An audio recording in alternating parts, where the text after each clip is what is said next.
Coco Martin at Yasi Pressman inintrigang kasal na. Bagamat kamakailan lang ay usap-usapan ng sambayanan ang isang suot ng aktor-direktor. Sa isang ulat, inintriga naman netizens ang suot na singsing ni Coco Martin sa burol ng Queen of the Philippine Movies na si Susan Roses. Kung matatandaan, nagbigay ng pagpupugay si Coco sa namayapang movie queen na nakasama niya ng maraming taon sa action serie niyang FPJs ang Probinsyano, kung saan ginampanan ni Susan Roses ang role ni Lola Flora.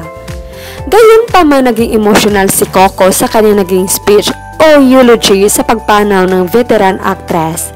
Naayon sa aktor, hindi raw siya makapaniwala sa biglang pamamaalam ng kanyang tita So dahil malakas pa di umano ito nang huli silang nagkita. Dagdag pa ng aktor, believe din daw siya sa pagiging professional nito dahil sa kabila ng estado ng veteranang aktres na tinitingala sa mundo ng showbiz, ay ito pa mismo ang lumalapit sa mga katrabaho para bumati.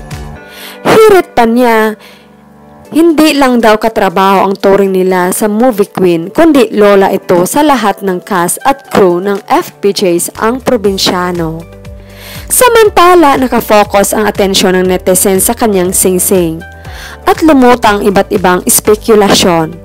Komento nila, marahil ay kasal na daw o secretly married na si Coco sa mahal nitong si Yasi Pressman. Dahil nga matatapos na rin daw ang FPJs ang Probinsyano, siguro daw time na para